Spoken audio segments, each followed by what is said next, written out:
Hi everyone. Hopefully you can see me here. I can't actually see the screen. Hope you're all doing okay.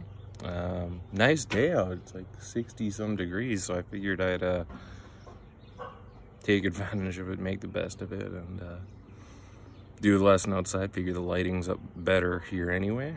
And the nice thing is with this one, I don't do a PowerPoint anyway. So if anything, this will be a little bit better because I can color coordinate. So there will not be a PowerPoint uploaded for this. And that's just because I do the lesson entirely on a board.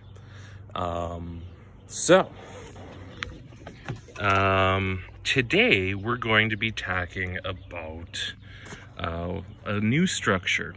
What we're doing is we're putting together two concepts that we already know.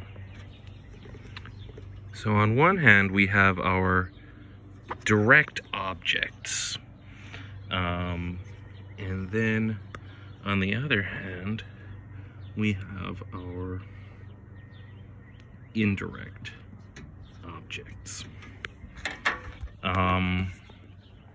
So who kind of remembers what the difference is? So if you want a more detailed refresher, we looked at direct objects for the first time in Spanish 1. It would have been, I believe, chapter 4. And then indirect objects we looked at earlier this semester. I want to say it was chapter 6, right when we saw the verbs with gustar. So how are we going to color this? Let's see. We're going to do the indirect objects. We're going to do the direct objects in blue, and we're going to do the indirect objects in green. So first off, what are they? So remember that that a direct object is really what directly receives the action of a verb, which is to say, it's typically going to answer the question who or what.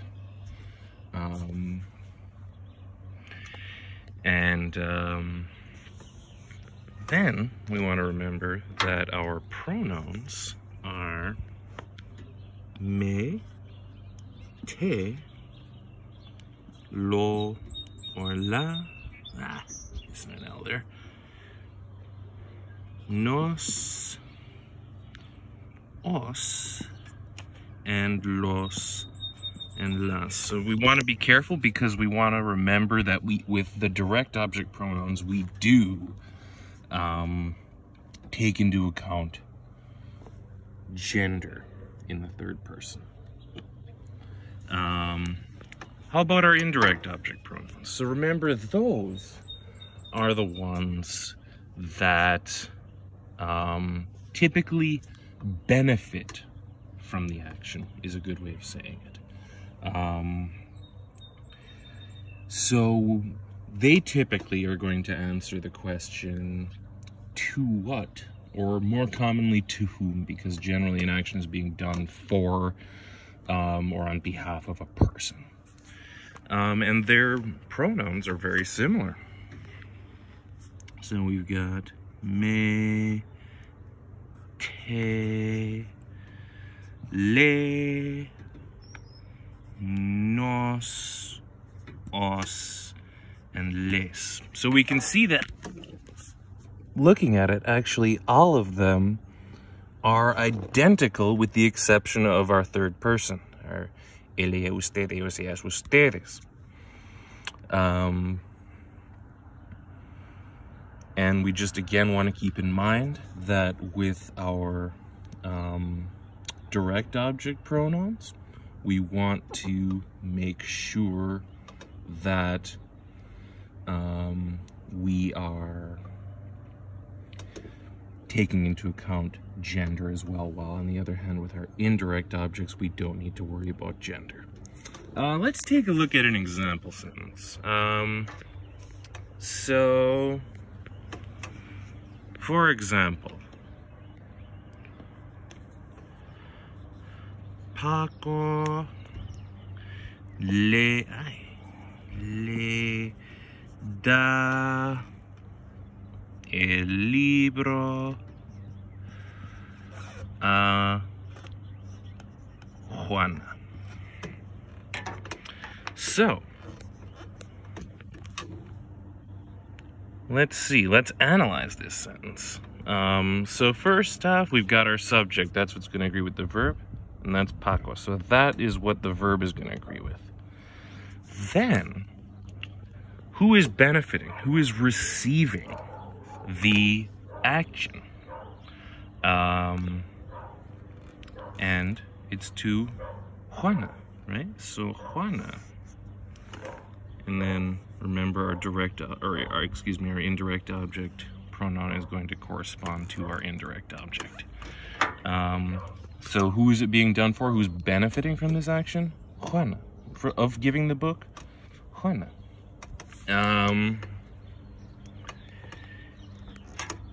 Now, what is it that is being given? El libro. Right? So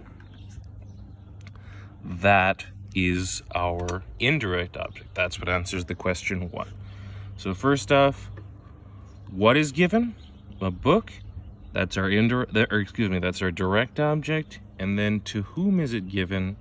To Juana. So she's the one being given something. She's the one benefiting. The action is being done for her. So Juana in this instance is our indirect object. Now, if we remember back to chapter 4, when we first looked at indirect objects, we can substitute them out, right? So if I have something simple like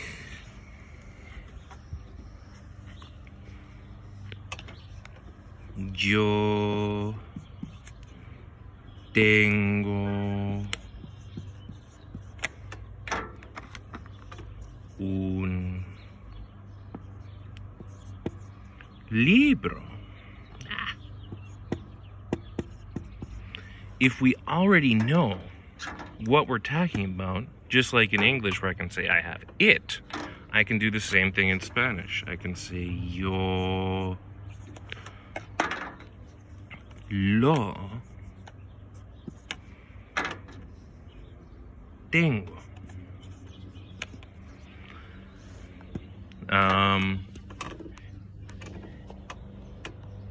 Now, what happens if we want to substitute out both, which is to say substitute out both our indirect and our direct object pronouns? And that is actually what we're going to be talking about today. So what we've got so far is just kind of a recap, a little bit of a refresher of what we've talked about in previous chapters and in previous classes. So what happens when I want to substitute out both? First off, we're really not going to violate any rules that we've already seen.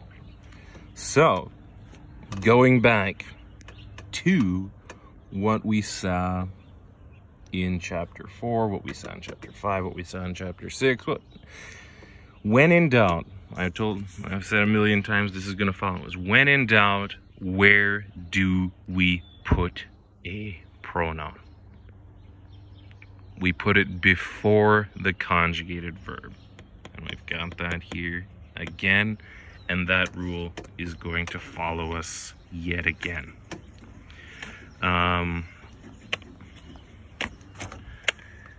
So I'm going to erase these just so I have a little bit more space to work with. But remember again, direct object, green, indirect object,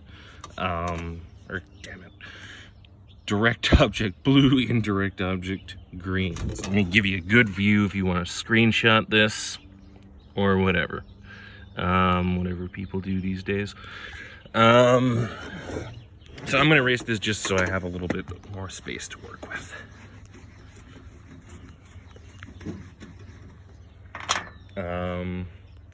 So let's take a sentence where we know that we have both a direct object and an indirect object pronoun, just to kind of illustrate this. So let's do, let's see, enough of books. Una silla, una silla, una silla. Yo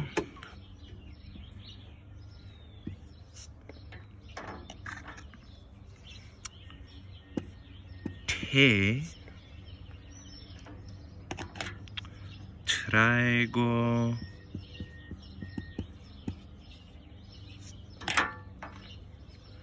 una silla. And we're just going to put in parentheses for clarification. A T. No, I wanted blue. I'm sorry. No, that is right. Never mind. I'm getting my colors mixed up. We're good. Never mind. So yo te traigo una silla a ti. So here we've got both a direct and an indirect object pronoun, right? Because we have both an indirect, or excuse me, just a direct and an indirect object in the sentence. So first off, to whom am I bringing that chair? To you. And then what am I bringing? Una silla, right? So what happens if we already know what's being brought and to whom? Let's say, dude. Let's say someone's like, dude, where the hell's that chair? Like, I've been standing for 20 minutes. I don't know. I'm not gonna say like, yes, I am bringing you the chair, because we already know what we're talking about, right? So I can substitute it out, and I can say yo.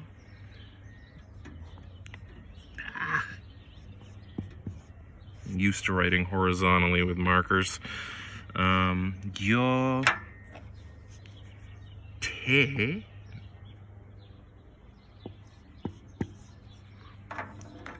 la traigo.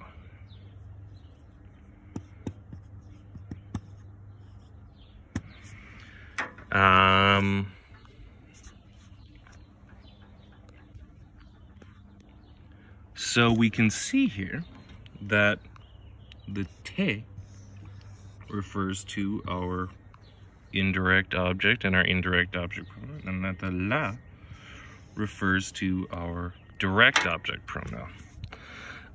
Let's take a minute to pause and look at a few structural things. So first off, which is coming first, the direct or the indirect object pronoun? And we can see here that it's going to be the direct object pronoun that is coming first, or the indirect object pronoun is coming first, and that's something that's never going to change. It's always going to be our direct object, or our indirect object pronoun before our direct object pronoun in this construction, and then that's followed by our direct object pronoun. I really wish, this is times when I really wish I knew how to edit video, but it is what it is. It's not like I can edit real time in class either, so this probably isn't new for you. So that's basically what we're doing here, is we're simplifying, we're substituting out different objects, but now we're doing it twice. And again, we're not violating that principle. When in doubt, put it before the conjugated verb. That's not changing. So that's our basic structure. Let's try another one, and then we'll get into some exceptions.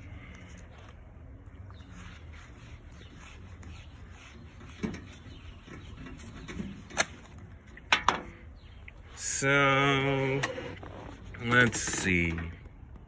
We've got an eraser. El borrador. El borrador.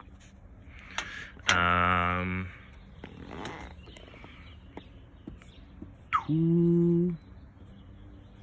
And let's see if we can kind of work through this one together. And so identify the direct object and the indirect object first. So we've got tú me das el borrador. So let's take a look at this. So let's first identify our direct object. So first, what is it that's being given? So remember, dar is our verb to give. So what is it that's being given? El borrador, right? That's what's being given. And then to whom? To whom is said eraser being given? To me. So that's our indirect object. So if we already know again how or who's doing it, what's being given, it's redundant to say you give the eraser to me when we already know. If we already know what we're talking about, I'd say, yeah, you're giving it to me. You give it to me.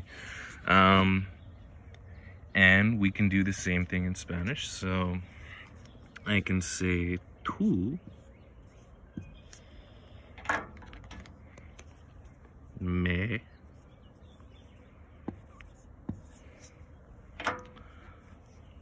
lo, because now masculine singular, and that's two words. Let me make that a little bit clearer. Two words. Tú me lo das. So again, our indirect object pronoun is referring to our indirect object, and then what it is was being given, that's our direct object, that's referring to that. So now let's talk about some other structures. So does anybody remember when we don't have these verbs before the conjugated verb? There are really two main exceptions. Go ahead and pause the video as you search your mind and you try to remember. Okay, so here's our reminder. So remember, the first and most common is when we have an infinitive. So let's see here. Let's say I'm going to give you the eraser. I can say it two ways, right? First, I can say you'll... No, I'm sorry. Tú, sorry. Let's stick with the same example. So, tú me la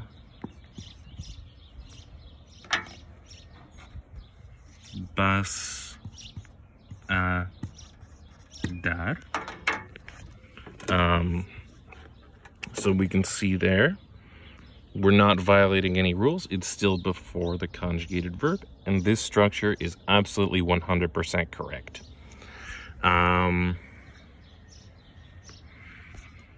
Does anybody remember our other option? Suspenseful pause. Remember that we can also tack it on to the end of the verb in the infinitive. So I can also say, tú vas a dar me la. And we can tack it on to the infinitive just like we saw before. You're probably noticing also that we now have an accent. And just remember back to our syllabification rules. So if I had that word without an accent, we would have darmela. So really all that accent is doing is orthographically representing in written form, what we're actually saying. So we're marking it as an exception. Okay, even though we're adding a couple syllables on, we're still not changing the word stress. It's darmela, it's not darmela. And then the other exception is if we are using our present progressive, which is our verb estar plus our gerund, the ando, yendo. So let's say I'm given, it's like, where's that eraser? I'm giving it to you now, for crying out loud. So in an instance like that, I would say yo. I can use that ando, yendo. So we know our past part, or excuse me, our gerund for dar would be dando, es regular. So I can say yo. No, why do I keep saying yo? Am I that self-centered? Tú me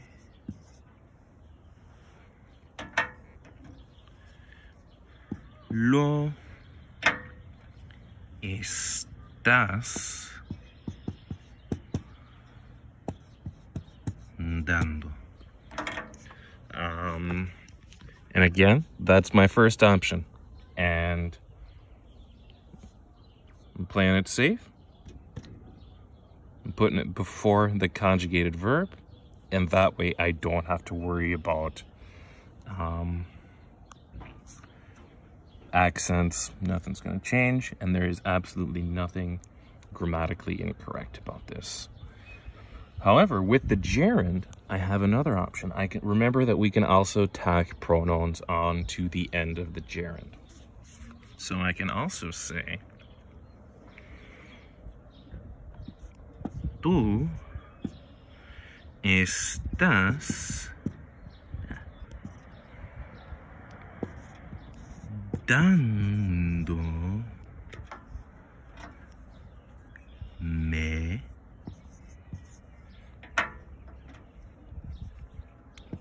lo. And so again, we have our gerund with the pronouns tacked on. There is absolutely no difference. No hay absolutamente ninguna diferencia entre estas dos oraciones. There is zero difference. I apologize for the amount of English in pretty much all of this video. It's just, I know this is a technical term, or a technical topic. And if you're struggling with it, don't feel bad. Especially in spontaneous speech, it can be a little bit for our minds to wrap around. I remember talking to the department head of my university when he was when they were talking about Spanish majors, because I was getting ready to graduate, and one thing we had to do was kind of like a oral proficiency interview, and they were just like, oh yeah, if they get half of this right, we're happy. when they're, because basically he just had to talk with the professor for 30 minutes. And he's like, yeah, if they get half of this right, we're happy. So that's why, hence the English. I know this is a tough topic. So that is the first part. And there's really one more exception, but I can see we're at the 25-minute mark. YouTube got mad at me yesterday or the other day for uploading a 15-minute video. So I'm going to cut it short. Stay tuned for part 2.